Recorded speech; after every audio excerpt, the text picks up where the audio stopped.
Bonjour mon frère, ma sœur. C'est avec beaucoup de plaisir que je partage avec vous aujourd'hui la graine de semence de ce matin que nous trouvons dans deux passages. Dans le livre de 1 Samuel chapitre 18, versets 17 à 18.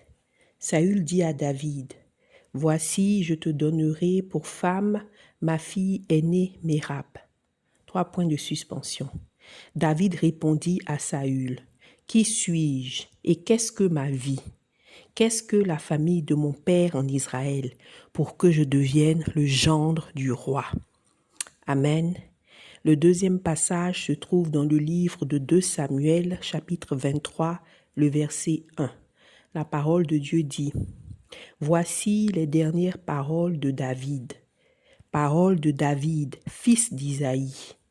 Parole de l'homme haut placé, de loin du Dieu de Jacob, du chantre agréable d'Israël. Au nom puissant de Jésus.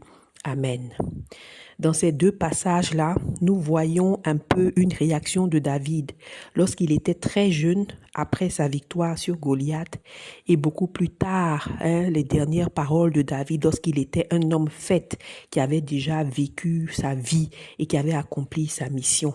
Et on voit un contraste entre ces deux versets.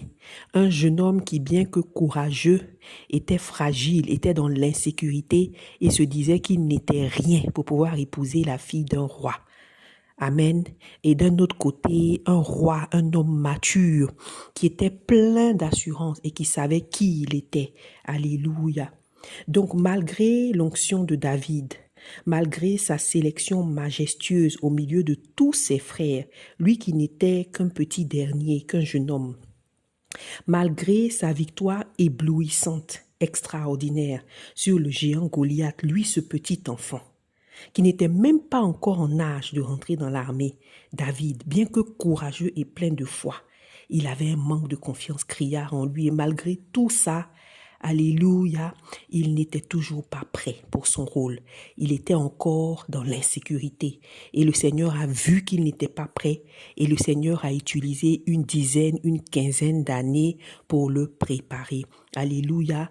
Nous allons donc regarder la trajectoire de David, de son jeune âge après son onction, jusqu'à ce qu'il soit ce roi-là qui a brillé et qui a eu un impact glorieux dans sa fonction, dans sa nature et dans son identité. Regardez bien le contraste entre ces deux versets.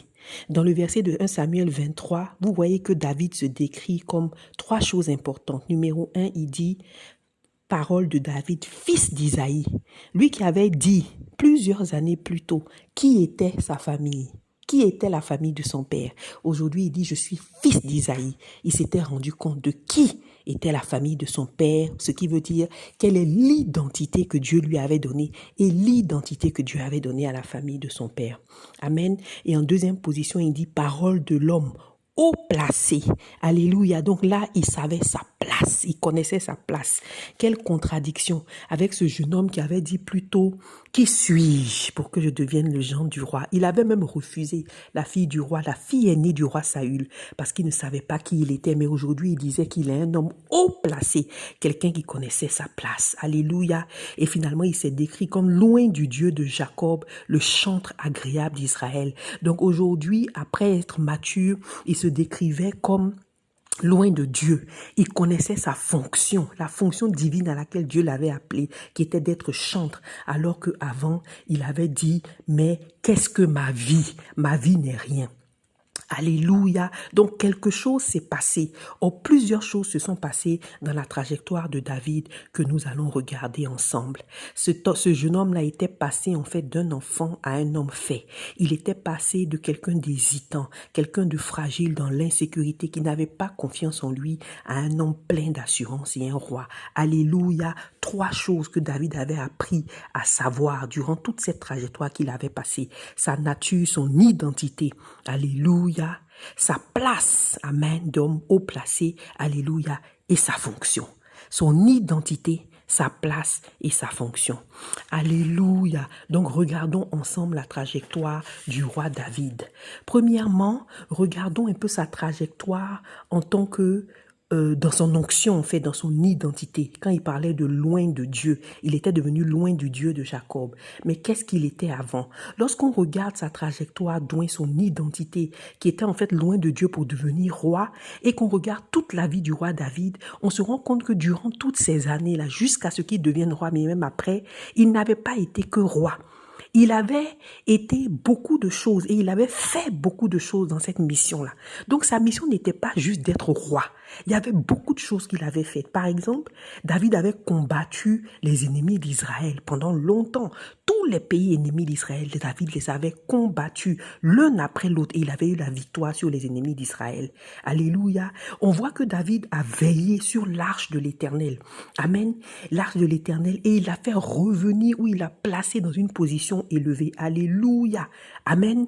On voit également que David a capturé Jérusalem et il a installé Jérusalem, il a bâti cette ville-là qui est plus tard devenue la ville de refuge où le Seigneur même habite et qui devient même la nouvelle Jérusalem dans les cieux. Alléluia. On voit également que David a conduit le peuple sur lequel il a régné dans la louange, dans l'adoration, dans le service à l'Éternel. Il leur a appris comment servir Dieu. Alléluia. Donc c'est comme s'il a été aussi une sorte de sacrificateur pour eux. Alléluia. Et on voit également comment est-ce que David a préparé la construction du temple. Alléluia. Il a acheté le terrain, il a sécurisé le lieu, il a préparé les matériaux, tous les matériaux qui devaient servir à la construction du temple. Il a même formé un de ses fils qu'il a éduqué, coaché pour pouvoir construire le temple. Alléluia. Et on voit également que David a formé plusieurs personnes qu'on a appelées les vaillants guerriers, les vaillants hommes de David, des centaines d'hommes qui étaient vraiment talentueux à plusieurs niveaux. Alléluia. Donc David n'a pas été qu'un roi. Dans cette grosse mission globale de roi, c'est comme s'il y avait plusieurs missions qui se succédaient l'une après l'autre et qui ensemble constituaient la mission globale de David de roi. Alléluia. Et on peut les appeler des sous-missions. Amen. Donc il a eu des sous-missions qu'il a eu à faire, de guerriers, de combattants, à un architecte qui construit un temple, qui dessine le plan de ce temple-là. Alléluia. À un adorateur, un sacrificateur qui conduit le peuple dans la louange et l'adoration. Alléluia. Autant de missions qui faisaient toute partie de la mission de roi. Alléluia. Donc, il y avait des sous-missions. Il y a beaucoup de personnes dans les enfants de Dieu qui, pendant tout le temps, pendant plusieurs années, des dizaines d'années, commencent à faire des sous-missions, mais à un moment donné, s'arrêtent parce qu'ils pensent que c'est la fin.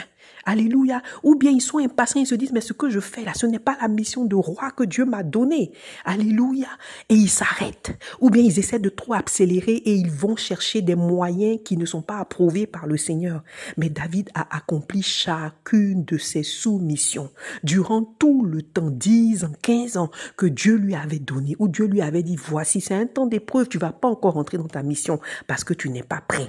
Mais c'est comme si chacune de ces sous-missions-là a préparé le roi David. Alléluia. Donc voici ce que Dieu était en train de faire dans la trajectoire d'une quinzaine d'années du roi David.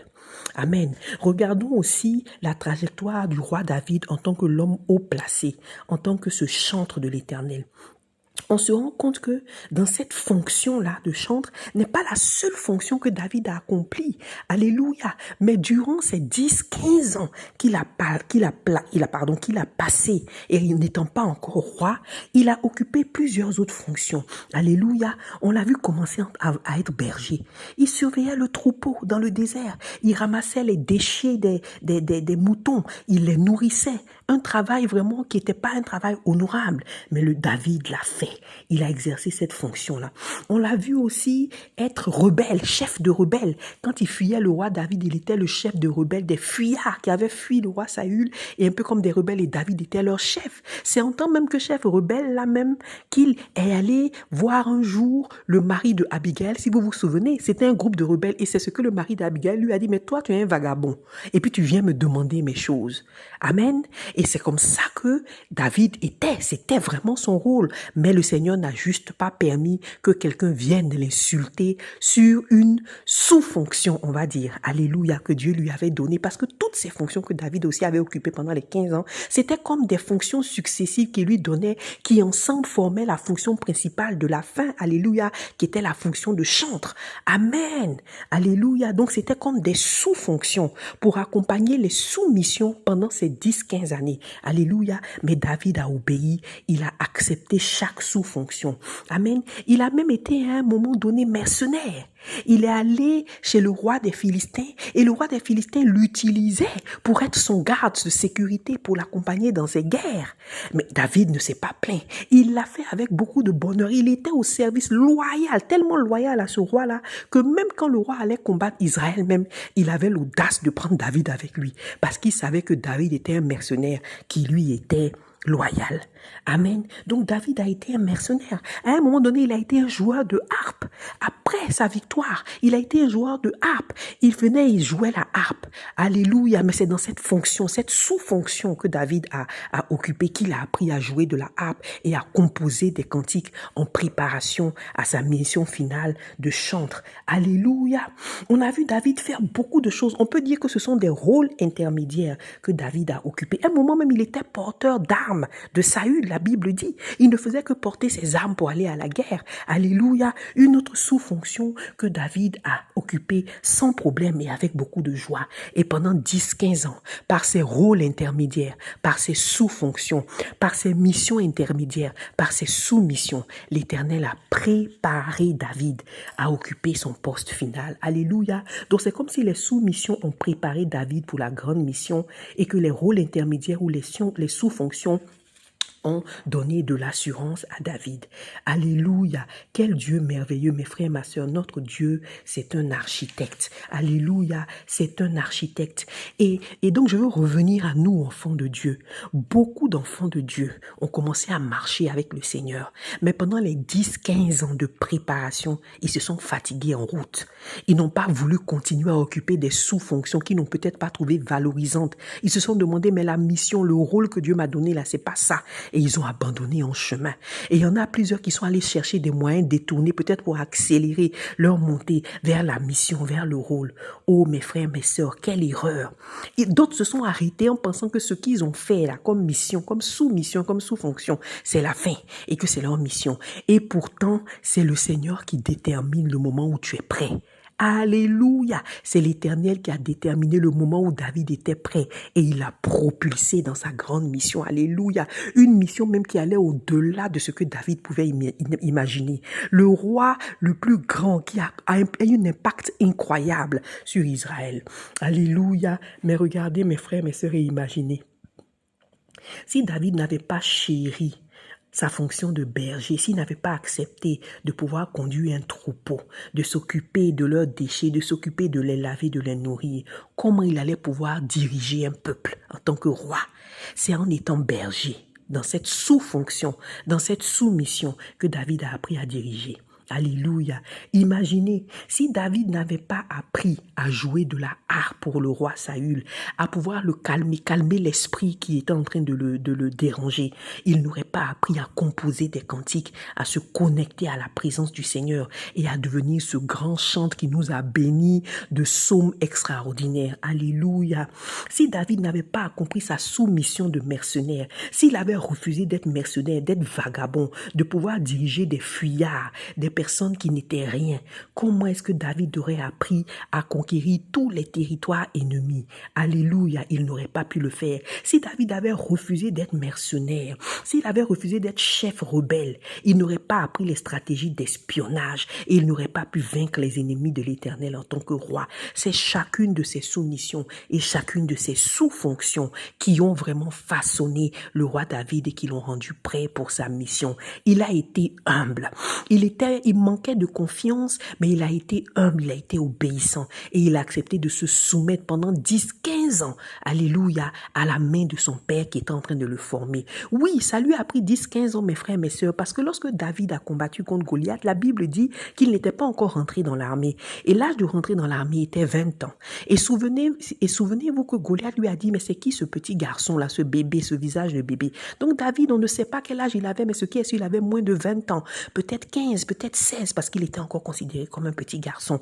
Et la Bible dit qu'il est devenu roi à 30 ans.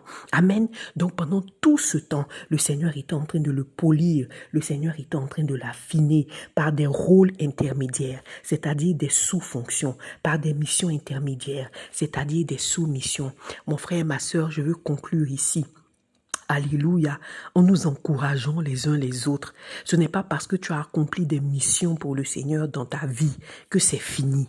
La mission globale, la grande mission, la mission d'impact, ton rôle, ta destinée t'attend. Ne t'arrête pas. Prends ton bâton de pèlerin, recommence à marcher avec le Seigneur, recommence à le servir et à obéir. Chaque sous-fonction qu'il t'a donnée, elle peut paraître être non honorable, elle peut paraître être insignifiante, mais je te dis, mon frère, ma sœur, continue d'occuper cette fonction. Alléluia. Continue de faire cette mission, cette sous-mission qui apparaît être en dessous de tous, qui apparaît être quelque chose qui n'est pas honorable, qui n'est pas respectueux, qui n'est pas digne peut-être, mais fais-le parce que chacune de ces sous-missions te prépare pour ta mission globale au nom puissant de Jésus. Amen.